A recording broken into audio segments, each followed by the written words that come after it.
आपके अपने YouTube channel quantum coaching classes Rupangarh में स्वागत है। तो आज हम कक्षा 10 की प्रश्नावली एक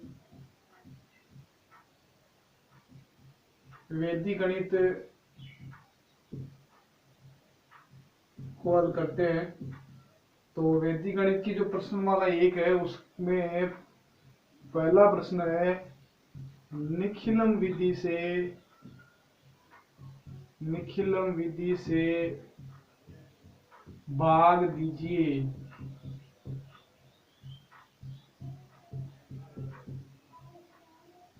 अब इसमें पहला प्रश्न दे रखा है 12, 45, भाजक 97। तो वैदिक गणित में भाग देने के लिए सबसे पहले तीन खंड बनाते हैं। तो मैंने क्या किया, सबसे पहले तीन खंड बनाए, पहला खंड, दूसरा खंड और तीसरा खंड। तो यहाँ हम लिख देते हैं प्रथम खंड, यहाँ लिख देते हैं द्वितीय खंड और यहाँ लिख देते हैं तृतीय खंड। अब चूंकि हमें 97 का भाग देना है तो इसका जो भाजक है वो अपने पास है 97। अब भाजक 97 जो है वो 100 के नजदीक है, यानी इसका जो आधार है वो हो गया 100। अब 97 100 से 3 कम है, इसलिए इसका जो है विचलन, इसका जो विचलन है वो हो गया अपने पास -0.3। ये हमेशा पता रखना है कि जितने आधार में 0 है उतने ही विचलन में अंक लेने हैं। तो मेरे पास आधार में 2 0 है तो मैं यहाँ 0.3 लूंगा, और चूंकि 97 100 से कम है इसलिए विचलन का मान ऋणात्मक है। उसके बाद यहाँ लिखा जाता है संशोधन गुणांक।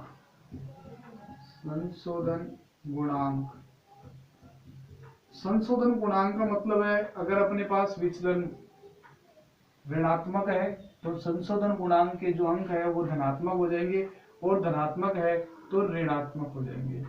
कहने का मतलब ये हुआ कि माइनस ये 0 और ये 3 माइनस का था तो ये प्लस का हो गया। अब मैं क्या करता हूं, आधार में चूंकि अपने पास 2 0 है तो तृतीय खंड में यहाँ से 2 अंक लिखे जाने हैं। तो मैंने यहाँ लिखा 45 और बाकी बचे हुए अंकों को मैंने लिखा दूसरे खंड में। अब हम क्या करते हैं, यहाँ से इस एक को पकड़ के यहाँ रख देते हैं और इस एक से बारी बारी से गुणा करते हैं। तो एक को 0 से गुणा करेंगे तो आएगा 0, एक को 3 से गुणा करेंगे तो आएगा 3। ठीक है, अब यही प्रोसेस आगे करना है। तो 2 और 0 को अपन जोड़ेंगे तो आएगा 2, 2 गुणा 0 होता है 0, 2 गुणा 3 होता है 6, और 5 और 6 11 का आ गया 1 हासिल का 1, 4 3 7 1 हासिल का, टोटल हो गए 8। इसलिए 12 जो है वो अपने प्रश्न का हो जाएगा भागफल और 81 अपने प्रश्न का हो जाएगा शेषफल। तो वैदिक गणित में निखिल विधि में भाग देने के लिए हमें जो महत्वपूर्ण बातें हैं, सबसे पहले 3 खंड बनाते हैं, प्रथम खंड, द्वितीय खंड, तृतीय खंड। प्रथम खंड में भाजक लिखा जाता है, आधार लिखा जाता है, विचलन लिखा जाता है और संशोधन गुणांक लिखा जाता है। आधार का मतलब है कि कोई संख्या अगर 10 के नजदीक है तो उसमें 10 आधार होता है, और कोई संख्या 100 के नजदीक है तो उसमें 100 होगा, और कोई संख्या 1000 के नजदीक है तो 1000 होगा। अब मैं इसी का दूसरा क्वेश्चन ले रहा हूँ जिसमें आधार 10 है। तो इसका दूसरा प्रश्न है 311 भाजक 8। तो जैसा कि मैंने पहले प्रश्न में बताया है, सबसे पहले 3 खंड बनाना है। तो मैंने लिखा प्रथम खंड, फिर मैंने लिखा द्वितीय खंड और फिर मैंने बनाया तीसरा खंड। अब ये द्वितीय खंड और ये तृतीय खंड। अब जैसा कि हमने पहले वाले प्रश्न में देखा है कि सबसे पहले लिखा जाता है भाजक। क्योंकि हमें 8 का भाग देना है तो अपने प्रश्न में जो है भाजक 8 हुआ, और आधार जो है इस प्रश्न का 8 भाजक 10 के नियर है, तो आधार हो गया 10।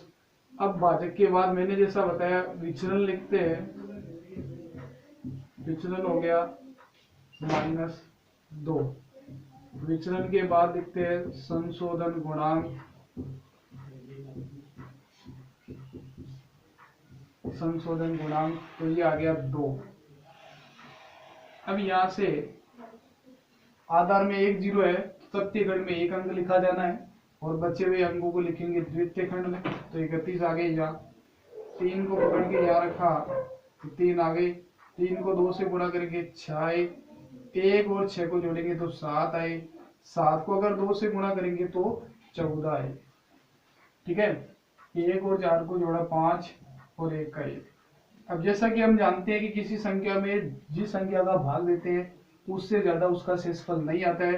तो 15 जो अपने पास शेषफल आया, अभी मेरे पास जो शेषफल है वो 15 है, और चूंकि हम भाग 8 का दे रहे हैं तो 15 में 8 का भाग एक बार और जाता है, तो जो भागफल है वो इस तरफ जुड़ जाएगा और 8 एक बार में 8 आते हैं वो इस तरफ माइनस हो जाएंगे। तो अपने पास 7 और 1 8, 3 और 15 में से 8 गए 7, यानी इस प्रश्न का भागफल हो गया 38 और शेषफल हो गया 37। ठीक है, तीसरा प्रश्न है 1013 भाजक 88। तो सबसे पहले प्रथम खंड, उसके बाद द्वितीय खंड और उसके बाद तृतीय खंड। सबसे पहले लिखा जाता है भाजक, तो भाजक है मेरे पास 88 और इसका जो आधार है वो मेरे पास कितना है, आधार ये 100 के नजदीक है तो आधार हो गया 100। आधार 100 पे 88 का जो विचलन है वो हो गया -12, क्योंकि कम है और कम हो तो ऋणात्मक आएगा। विचलन के बाद निकालते हैं संशोधन गुणांक, संशोधन गुणांक, तो ये आ गया पॉजिटिव, दोनों आगे धनात्मक आ गए, तो 1 और 2। अब आधार में चूंकि 2 0 है तो हम क्या करेंगे, यहाँ से 2 अंक यहाँ रखेंगे, ये आ गए 13 और इधर आ गए मेरे पास 10। अब मैंने इस 1 को पकड़ के यहाँ रखा है, 1 को 1 से गुणा करते हैं तो 1 आता है, 1 को 2 से गुणा करते हैं तो 2 आते हैं। अब 0 और 1 को जोड़ा तो 1 आया, 1 को 1 से गुणा किया 1, 1 को 2 से गुणा किया 2, 3 और 2 5, 2 1 और 1 कितने हो गए 4, यानी भागफल आ गया 11 और शेषफल आ गया 45। अब हम एक प्रैक्टिस क्वेश्चन लेते हैं। तो अभ्यास जो इसका प्रश्न है, अभ्यास प्रश्न,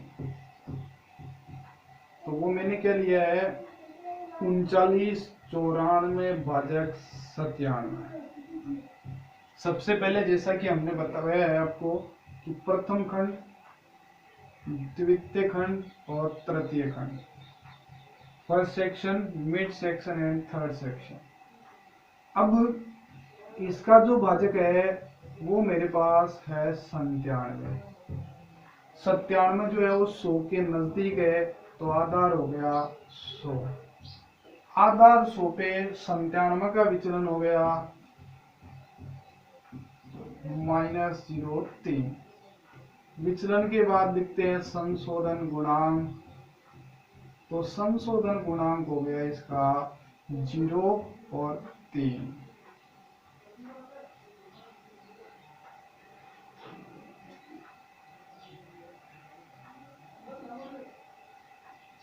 अब आधार में 2 0 है तो यहाँ आ जाएंगे 2 अंक यानी 94 और बचे हुए 39 आ जाएंगे इस जगह। 3 को पकड़ के यहाँ रखना है, 3 आई, 3 को 0 से गुणा करते हैं 0 आता है, 3 को 3 से गुणा किया 9 आए, 9 और 0 को जोड़ा तो 9 आई, 9 को 0 से गुणा किया 0 आया, 9 को 3 से गुणा किए 27 आई, 7 यहाँ लिखेंगे 2 यहाँ लिखेंगे। अब 4 और 7 11 का 1 आ गया, 1 हासिल का आया, 9 9 18 2 20 और 1 21। फिर वही बात हो गई कि शेषफल का मान भाजक से ज्यादा है, ऐसी स्थिति में 97 का भाग 211 में वापस देंगे। और जब 211 में 97 का भाग देते हैं तो 2 बार भाग जाता है, और 2 7 14 4 194, यानी 11 में से 4 गए 7 17, यानी 2 बार भाग जाता है तो 2 इस तरफ जुड़ जाएंगे और यहाँ से 194 माइनस हो जाएंगे। तो इसका जो भागफल है वो आ जाएगा 9 और 2 11 का 1 41, और शेष फल आ जाएंगे 17। ये हमने बाकी की है। ये तो हुआ भागफल और ये आ गया शेष फल। अब इसका जो चौथा प्रश्न है वो आगे वाले वीडियो में बताएंगे। और